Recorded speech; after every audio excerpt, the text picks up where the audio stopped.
আরে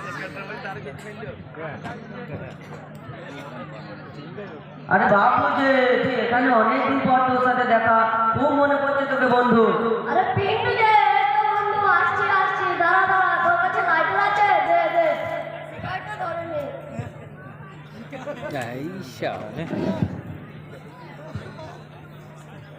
তারপর বল ভালো কর। আর ভালো, কাঁচতে কাঁচতে জীবন শেষ, লাইটার দিচ্ছি। তার আগে তুই বল, এখানে ঝোপে ঝাড়ে কি করছিস? এখানে কোনো বুঝলি না, মনে প্রকাশে কাজ করতে এই আর কি। বন্ধু সিগারেটটা ধরাবো, গ্যাস শেষ হয়ে গেছে।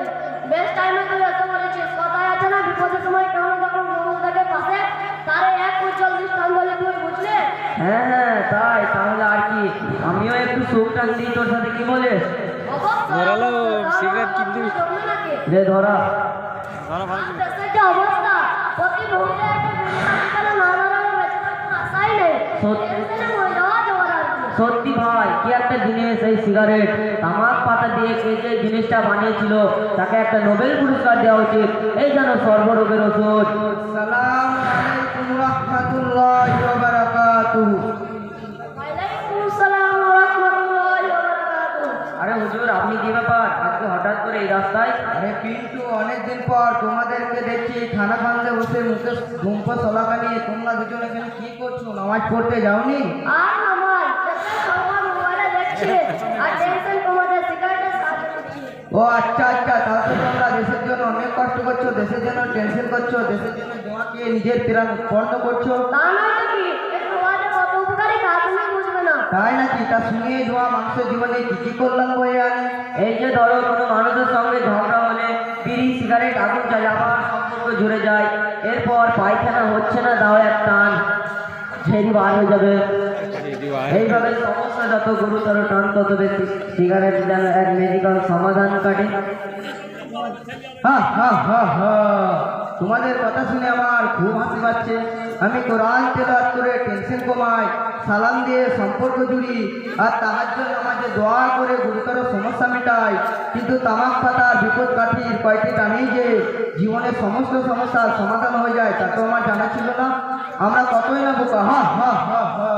কিন্তু তোমরা কি জানো, এই সমস্ত বিধি সিগারেট সহ যে কোনো নেশা দ্রব্যকে ইসলাম সমর্থন করে না, এবং এই সমস্ত জিনিস থেকে এমন ক্ষতি বিপন্ন হয় যা তোমার সুস্থ স্বাভাবিক জীবনকে ধ্বংস করে দেবে। এবং আল্লাহ তাআলা দেওয়া সুন্দর শরীরটি ধীরে ধীরে মনোরোগে আক্রমণ হয়ে পড়ে। হুজুর বিড়ি সিগারেটের ভিতরে তো তামাক পাতা থাকে, এটা তো উদ্ভিদ ব্যাপার, তাহলে কি বাপে ক্ষতি করতে পারে? তুই কি বলিস পিন্টু? না বাবলু, আমি বইয়ে পড়েছি, তামাক পাতা ধোয়াতে নিকোটিন, সারানাইড, কার্বন মনোক্সাইড, হাইড্রোজেন ইত্যাদি ছাড়াও বহু পরিমাণে ক্ষতিকর গ্যাস রয়েছে, যা আমাদের দেহের ভিতর অনেক ভয়ঙ্কর রোগ সৃষ্টি করে। এছাড়াও আমাদের ফুসফুস, হৃৎপিণ্ড সহ শরীরে আর অনেক গুরুত্বপূর্ণ অঙ্গ ক্যান্সারের মতো ভয়ঙ্কর রোগ আক্রান্ত হয়। এছাড়াও শ্বাসকষ্ট, হৃদয় রোগ, স্ট্রোক ইত্যাদি তো আছেই। আমাদের জানাশোনা অনেক বয়স্ক বৃদ্ধ ব্যক্তিরাও এই ক্ষতিকর ধোঁয়ার প্রভাবে সারা রাত কাঁচতে নিঘুমে কাটিয়ে দেয়। তোকে খেতে দেখে আমি লোভ সামলাতে পারিনি, আর আমি খুব একটা খাই না, তবু লাইটারটা এখনো পকেট থেকে সরাতে পারিনি। আর কাউকে দেখলে নিজেকে নিয়ন্ত্রণ করতে পারি না, সব সময় আমি কাশি। আমি বুঝতে পারি আমার ফুসফুস, হৃৎপিণ্ড সহ ছাড়ার চেষ্টা করেও ছাড়তে পারি না। রে তুই কেন ছাড়ার চেষ্টা করি না বাবলু? আমি তোর মতো বেশি লেখাপড়া করি না রে ভাই, আমি কেন খাই তাও জানি না, খেলে কি হয় তাও জানি না। নেশা ক্ষতির প্রভাব জানার জন্য খুব বেশি পড়াশোনার দরকার নয়।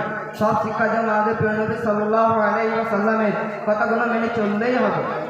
আর এই নেশা ধূমপান ক্ষতিকর ছেড়ে দিলাম ইনশাআল্লাহ। আসসালামু আলাইকুম ওয়া রাহমাতুল্লাহ।